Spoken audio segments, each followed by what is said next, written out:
Hello जी, क्या हाल चाल। तो आज हम देखने वाले हैं सीक्वल वर्सेस नो सीक्वल। तो इसको देखने से पहले हमें समझना पड़ेगा कि डेटाबेस क्या होता है। अगर हम समझ गए डेटाबेस क्या होता है, फिर हम देखेंगे सीक्वल डेटाबेस क्या है और नो सीक्वल डेटाबेस क्या है। तो चलिए स्टार्ट करते हैं।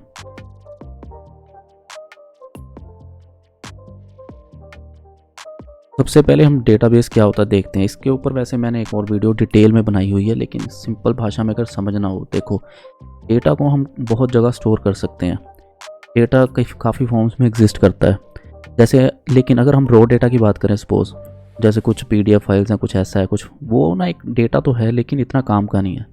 अगर आप उसमें से बहुत इंपॉर्टेंट जो इन्फॉर्मेशन है उसको निकाल सकते हो और उसको किसी जैसे टेबल में या एक्सेल में सेव कर सकते हो, तो वो आपके लिए काम की चीज़ है। तो जो पीडीएफ्स हैं वो सारा रॉ डेटा है, वो इतना काम का नहीं है आपके, ठीक है। अब ये जो इंपॉर्टेंट इन्फॉर्मेशन है, अगर आपने इसको निकाला, आप काफ़ी टूल्स होते हैं, कुछ सॉफ्टवेयर्स होते हैं, इंटीग्रेशन टूल्स होते हैं, कोडिंग के थ्रू भी आप निकाल सकते हो, जैसे भी आप निकाल रहे हो पाइथन यूज़ करके या जैसे भी निकाल रहे हो आप, तो उस इंपॉर्टेंट इन्फॉर्मेशन को उन फाइल्स में से निकाल के अगर आप कहीं सेव कर रहे हो, अब कहाँ सेव करना है ये आपके ऊपर डिपेंड करता है। अगर आपका वो इन्फॉर्मेशन है जो बहुत इंपॉर्टेंट है, जैसे फॉर एग्ज़ाम्पल यहाँ पे अगर हम देखें, मैंने बहुत हाईलाइट करके रखा है कि अगर हमें ऐसे सेव करना है डेटा कि हमें चाहिए जैसे कि वो बहुत ईजिली रिट्रीव एंड अपडेट हो सके, जैसे मैंने हाईलाइट करा है, रिट्रीव एंड अपडेट बहुत ईजिली। कैसे, मैं फॉर एग्जांपल आपको बताऊं। अगर आपने सपोज ऐसा करा कि आपने डेटा तो निकाल लिया उन पीडीएफ से, उन्हें जो भी आपके डॉक्यूमेंट्स है सारा कुछ है उसमें से डेटा निकाल लिया, एक्सेल फाइल से आ रहा है डेटा, उसको आपने एक सीक्वल के किसी टेबल में या फिर सिंपल आपने उसको किसी टेबल में सेव कर लिया, ठीक है। अब उसमें सपोज काफ़ी सारी रोज़ हैं, सपोज उसमें 10 करोड़ रोज़ हैं, ठीक है। अब आपकी रिक्वायरमेंट डेली इतनी है कि आपकी बहुत सारी ट्रांजैक्शंस हैं, बार बार आपको अपडेट हो रही है, कोई ट्रांजैक्शन कोई इंसर्ट हो रही है, कोई डिलीट हो रही है, कोई अपडेट हो रही है। तो आपको हर मिनट में सपोज 10 ट्रांजैक्शन, 20 ट्रांजैक्शन इतनी हो रही हैं। अगर इतनी सारी ट्रांजैक्शंस हो रही हैं, अगर मैं आपको एक बात बताऊं कि अगर आपकी एक ट्रांजैक्शन यानी अपडेट, एक सिंपल कोई वैल्यू को अपडेट करना है, उसको आपको काफ़ी टाइम लग रहा है, तो आपकी इतनी ट्रांजैक्शन है उसको तो काफ़ी दिन लग जाएंगे, तो आपका तो काम ठप हो जाएगा। अगर आप इमेजिन करो, आप कहीं बैंक में जाते हो, आप उसमें अपना कुछ अकाउंट में पैसे जमा करवाने होते हैं आपको, तो कोई आपको 1 महीना लग जाएगा इसमें, भाई आप वेट करोगे इतना? बिल्कुल भी नहीं। तो क्यों, उसमें आपको चाहिए बहुत क्विक। तो ये 1 सेकंड का काम है, तो ये 1 सेकंड का काम होना चाहिए। ये कैसे हो पाएगा 1 सेकंड का काम? डेटाबेस की मदद से। डेटाबेस किस लिए बनाए जाते हैं? उस डेटा के लिए जिसको बार बार अपडेट या रिट्रीव करना है। आपको बार बार उसको अपडेट करना हो सकता है, उसमें एडिशन करनी हो सकती है, उसमें डिलीशन, उसमें वैल्यू चेंज करनी हो सकती है। वो डेटा आप कहाँ सेव करोगे? डेटाबेस में, ठीक है। तो डेटाबेस क्या है? आपको मैंने जैसे बताया सिंपल भाषा में कि डेटा जहाँ पे हमने सेव करना है, कैसे सेव करना है, किसी ऑर्गेनाइज्ड फॉर्म में। अब इतना सारा डेटा है, अगर सपोज करो भी इतनी रोज़ हैं, करोड़ों रोज़ हैं, अगर मुझे उसमें से आपको एक ऑर्डर की वैल्यू देखनी है, भाई मैंने एक ऑर्डर प्लेस करा है आज, ये इसका चेक करना है, तो उसको जी आपको 1 घंटा लगेगा क्लिक करके, आप बैठे रहोगे? नहीं। अब बंदा तो 1 मिनट की पेशेंस भी नहीं रखता, अगर बफरिंग हो रही है तो बंद करके चला जाता है। तो ये इतना टाइम कोई नहीं वेट करता, तो उसको 1 सेकंड का काम होना चाहिए। तो डेटा आपका ऐसा तभी काम का है अगर वो वेल ऑर्गेनाइज्ड है कि आप उसको देख पाओ, तो वो वेल ऑर्गेनाइज हो सकता है डेटाबेस में, ठीक है। तो डेटाबेस आगे देखते हैं, 2 तरह का होता है, एक सीक्वल और एक नो सीक्वल। इसकी कुछ प्रॉपर्टीज़ देख लेते हैं पहले, आगे जाने से पहले, कि इसको हमने जैसे वैसे मैंने यहाँ बताई दी है। देखो डेटाबेस की 3 प्रॉपर्टीज़ हैं। डेटाबेस में आप डेटा तभी सेव करोगे, कब? जब आपका जो डेटा है, अगर आपको बहुत ज़्यादा फ्रीक्वेंट उसको चेक करना है, देखना है या अपडेट करना है, तो आप डेटाबेस में सेव करोगे। दूसरी प्रॉपर्टी है कि आपको सिक्योर रखना है, तो डेटाबेस में डेटा बहुत सिक्योर है, ठीक है। तीसरी प्रॉपर्टी है हैंडल्स लार्ज डेटा। अगर आपने बहुत ज़्यादा आपका डेटा है और आप चाहते हैं बिजनेस स्लो ना हो, तो आपको डेटाबेस में सेव करना पड़ेगा। आप फाइल्स के थ्रू काम नहीं कर सकते, एक्सेल फाइल्स के थ्रू आपका काम नहीं चलेगा, बहुत स्लो हो जाएगा काम। तो आप कहाँ सेव करोगे उसको? डेटाबेस के अंदर। तो डेटाबेस क्या होता है आगे देखेंगे, मतलब एग्जांपल के साथ, जैसे सीक्वल डेटाबेस क्या है, नो सीक्वल क्या है। तो बेसिकली ये प्रॉपर्टीज़ हैं इसकी। बहुत ज़्यादा लार्ज डेटा उसको हैंडल करना है स्लो हुए बिना, तो आप क्या यूज़ करोगे? डेटाबेस।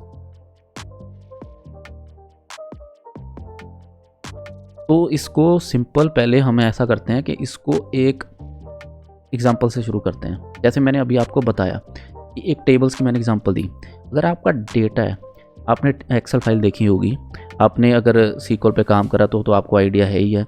ये जो डेटा है इसमें सेव होता है टेबल्स के फॉर्म में। टेबल्स यानी रोज एंड कॉलम्स। तो रोज एंड कॉलम से आपको पता लग रहा है एक फिक्स्ड स्कीमा है। स्कीमा यानी कि कॉलम्स फिक्स हैं, उसमें नया डेटा आ रहा है, पुराना उसको आप अपडेट भी कर सकते हो, डिलीट भी कर सकते हो, कुछ रोज़ को ऐड कर सकते हो, डिलीट कर सकते हो, ये सारा कुछ। लेकिन आपका जो स्ट्रक्चर है यानी कि आपके नंबर ऑफ़ कॉलम वो सारा कुछ फिक्स है। वो ऑल्टर कर सकते हैं लेकिन वो एक फिक्स्ड स्कीमा है, ठीक है।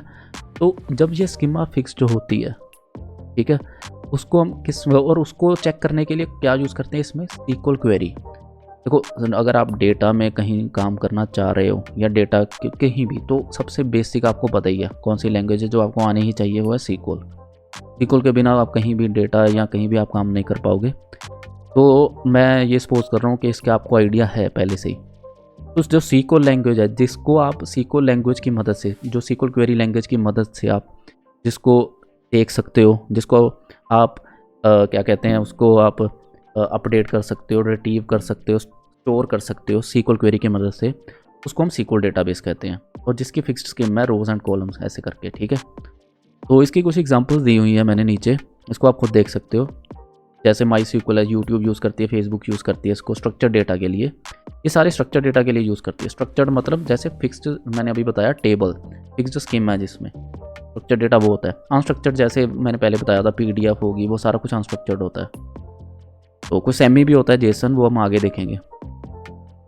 तो जैसे इसमें एग्जांपल होगी माई सीक्वल में, जैसे यूट्यूब, फेसबुक होगी। पोस्टग्रेस सीक्वल में जैसे एप्पल और ये सारा कुछ हो गया। ऐसे माइक्रोसॉफ्ट का सीक्वल सर्वर भी बहुत ज़्यादा यूज़ होता है, काफ़ी कंपनीज़ में यूज़ होता है। और एक्ल डेटाबेस भी बैंक्स वगैरह बहुत यूज़ करते हैं।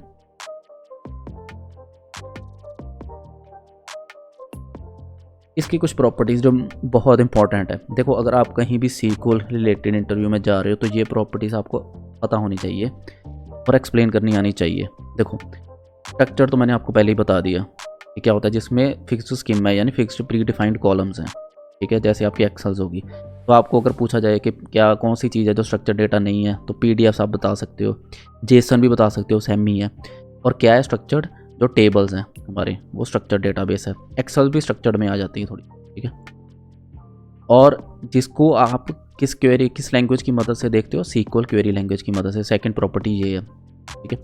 थर्ड, ये बहुत इंपॉर्टेंट है, एसिड प्रॉपर्टी के बारे में कम ही लोगों को पता होता है, लेकिन ये बहुत इंपॉर्टेंट है, यही इसका बेस है।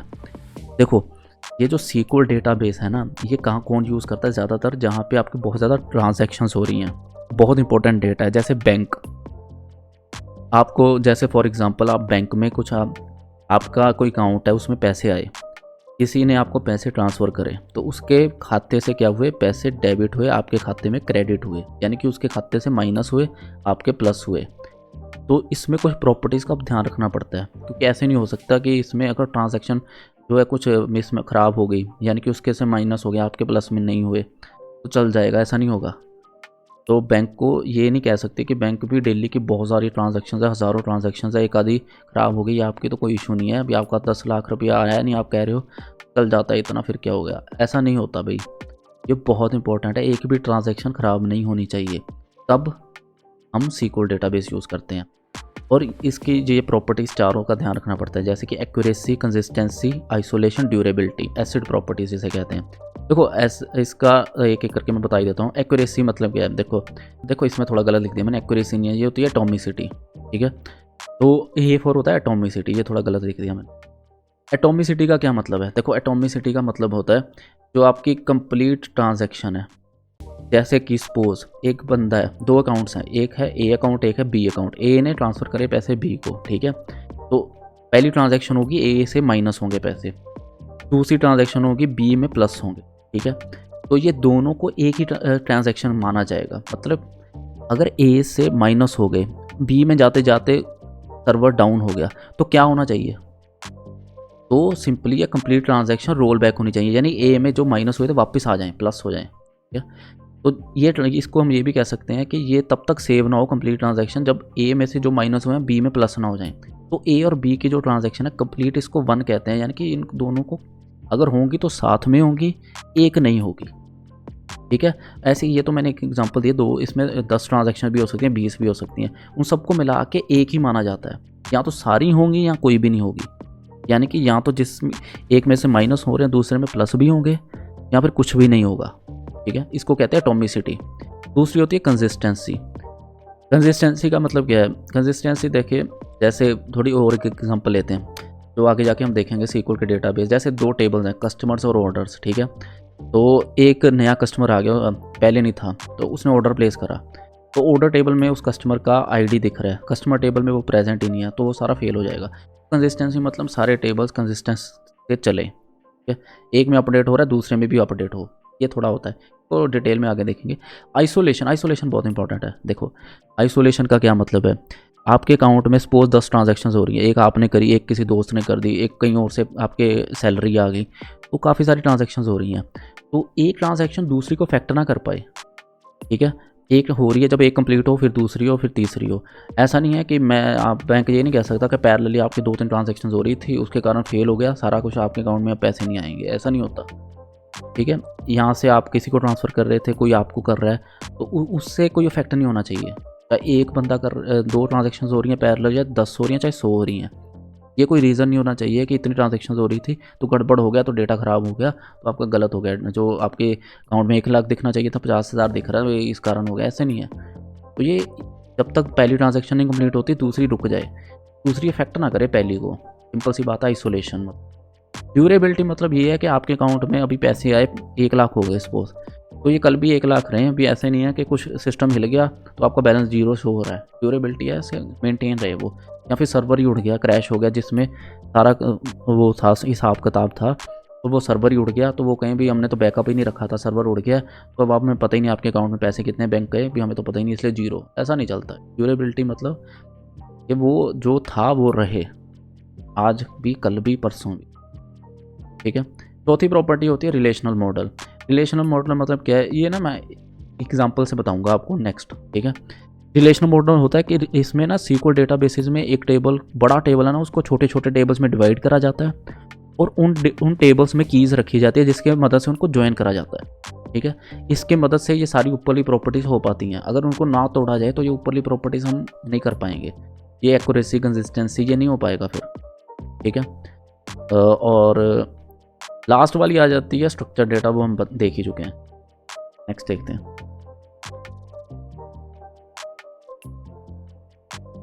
ये एग्जांपल मैंने इसलिए रखी है, मैं आपको बता पाऊँ, जैसे मैंने अभी रिलेशनल में बताया कि इसमें क्या है, 2 टेबल्स में डेटा को डिवाइड कर दिया जाता है और उनमें कीज़ होती है जिसकी मदद से उन्हें ज्वाइन करा जाता है। इसमें जैसे देखो 2 टेबल्स में डिवाइड करा गया, एक कस्टमर टेबल रखा है, एक ऑर्डर टेबल रखा है। कस्टमर टेबल है, उसमें सिर्फ कस्टमर की डिटेल्स हैं, उसकी आईडी और उसकी आईडी के अगेंस्ट उसकी सारी डिटेल, उसका नेम, ईमेल, सिटी। ऑर्डर्स में क्या है, अभी ऑर्डर किसी कस्टमर ने ही प्लेस करा होगा, अपने आप तो ऑर्डर होगा नहीं, तो किस कस्टमर ने प्लेस करा, आप सेकंड कॉलम देख पाओगे, कस्टमर आईडी इसमें भी है। तो इन दोनों टेबल्स में कॉमन क्या है, कस्टमर आईडी। कस्टमर आईडी के बेस पे ये दोनों ज्वाइन हो सकते हैं और ये सारा एक ही टेबल बन सकता है। कहने की बात ये है, अगर आपको देखना चाहिए कि जो कस्टमर है, सपोज करो राज, उसने कौन सा प्रोडक्ट जो है परचेज़ करा है, तो आप कैसे देखोगे, इनको ज्वाइन करना पड़ेगा ना। तो 101 राज की आईडी क्या है, 101 आपने ऑर्डर टेबल में देखी, 101 के अगेंस्ट प्रोडक्ट क्या है, iPhone 14।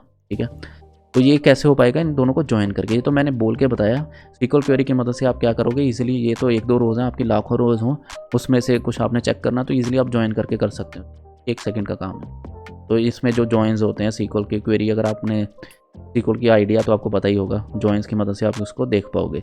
तो ये क्या है, एक तो देख लो, इसमें आपने टेबल्स में डिवाइड कर रखा है, तो इससे क्या फ़ायदा होगा, जो मैंने प्रॉपर्टीज़ बताई थी, एटॉमिसिटी, कंसिस्टेंसी, वो इसी कारण हो पा रही है। अगर ये सारा कुछ हमें एक, ये तो फिर भी 5-6 कॉलम्स हैं, अगर 50-60 कॉलम्स हों और उसमें करोड़ों डेटा हो, तो उसको एक ही में रखा हो, तो भाई ये प्रॉपर्टीज़ हो ही नहीं पाएंगी। ट्रांजैक्शन बहुत स्लो हो जाएंगी, एक ट्रांजैक्शन डेडलॉक हो जाएगा, दूसरी में इफेक्ट करने लग जाएगी, आइसोलेशन नहीं बचेगा, आपकी एटॉमिसिटी नहीं बचेगी, सब कुछ ब्रेक, तो ये सारा कुछ हो ही नहीं पाएगा। तो ये सारा क्यों हो पा रहा है, क्योंकि हम इसको अलग अलग टेबल्स में डिवाइड कर पा रहे हैं डेटा को।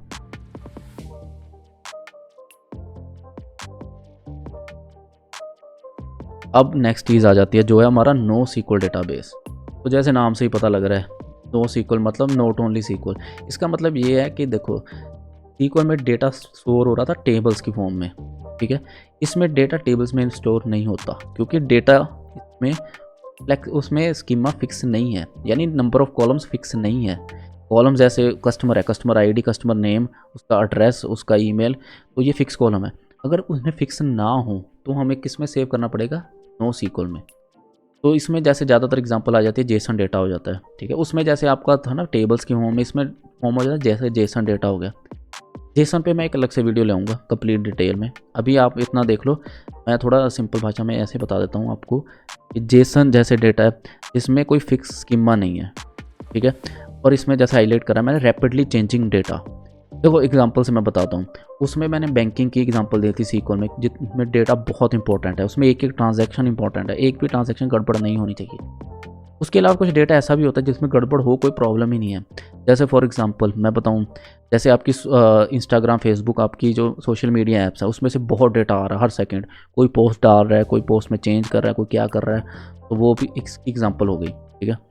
दूसरी एग्जांपल देखते हैं, जैसे सेंसर्स हो गए, IoT डिवाइसेस हो गई, उसमें से हर मिनट में इतनी रीडिंग्स जा रही हैं। रीडिंग्स का मतलब ये है जैसे आपकी कोई मशीन है, ठीक है, एग्जांपल से देख लेते हैं। तो आपने उसके ऊपर सेंसर्स लगे हुए हैं चेक करने के लिए कि वो ख़राब ना हो जाए।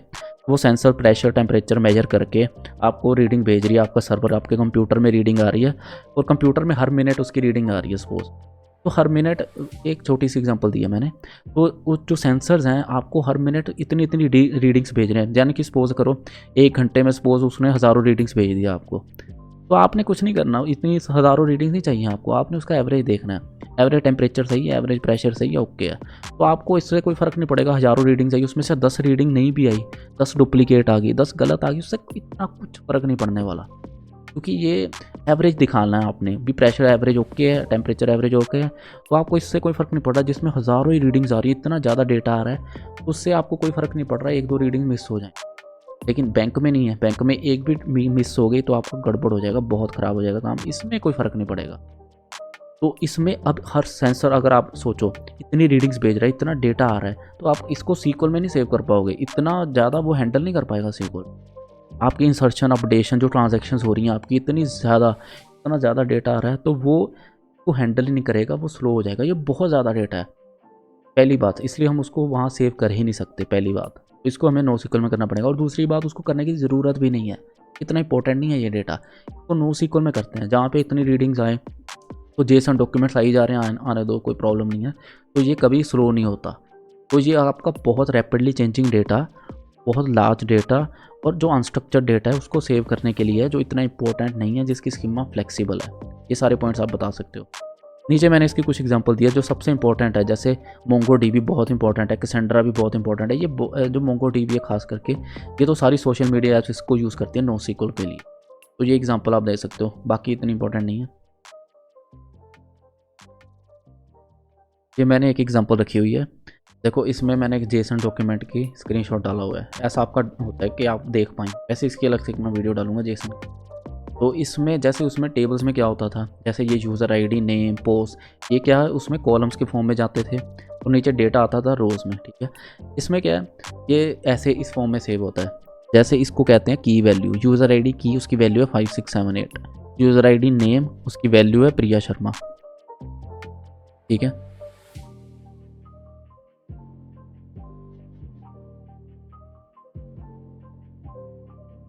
अब तक वैसे आप समझ ही गए होंगे इस SQL और NoSQL को कहाँ यूज़ करना है। मैंने इतनी एग्जांपल दे ही दी हैं, फिर भी एक बार मैंने रख दिया, इसको आप देख पाओ। SQL यूज़ होगी अगर आपका बैंकिंग है, आपकी जो अमेज़न, फ्लिपकार्ट जो ऑर्डर्स हैं उनका डेटा सेव करने के लिए, ठीक है। और अगर आपका कोई गवर्नमेंट वेबसाइट है, हेल्थ केयर डिपार्टमेंट है, जो पेशेंट के रिकॉर्ड्स, एम्प्लॉई का डेटा सेव करने के लिए, यहाँ सब जगह SQL यूज़ होगी। NoSQL कहाँ यूज़ होगी, आपके सारी सोशल मीडिया की जो होगी, फेसबुक, ट्विटर, इंस्टाग्राम, सारा व्हाट्सएप, ये सारा कुछ हो गया, ठीक है। आप नेटफ्लिक्स देखते हो, उसमें भी यूट्यूब वगैरह, ये सारा कुछ जो है, ये जो कंटेंट बेस्ड डेटा है यार आपका, जिसमें सजेशंस आ रही हैं आपको जैसे अमेज़न है, आपको भेज रहा है, आपने ये कोई चीज़ चेक करी थी तो आपको रिकमेंड कर रहा है, ये सारा डेटा आ जाता है NoSQL में। बहुत ज़्यादा ह्यूज डेटा, इतना इंपॉर्टेंट नहीं है, इस कारण इसको NoSQL में यूज़ करते हैं।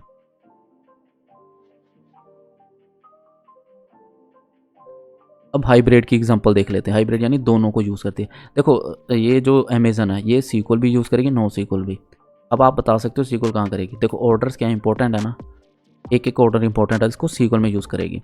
नो सीक्वल को यूज़ करेगी रिकमेंडेशन देने के लिए अमेजन, जैसे मैंने बताया आपको रिकमेंड करेगी ये प्रोडक्ट भी आप परचेज़ करना चाहोगे, ये प्रोडक्ट आ रहा है, ये प्रोडक्ट, ऐसे ऐसे एग्जांपल्स। एक और एग्जांपल देखते हैं बहुत इंपॉर्टेंट, नेटफ्लिक्स तो आप देखते ही होंगे, वेब सीरीज़ वगैरह ये सारा कुछ। तो नेटफ्लिक्स नो सीक्वल बहुत यूज़ करती है, किसके लिए, आपको बताएगी आपकी वॉच हिस्ट्री को सेव करने के लिए, आपके सजेशंस को सेव करने के लिए, ये सारा कुछ वो नो सीक्वल में करती है। लेकिन आपका जो आपने बिल पे करा, बिलिंग डेटा, वो सारा वो सीक्वल में यूज़ करेगी, जो बहुत इंपॉर्टेंट है।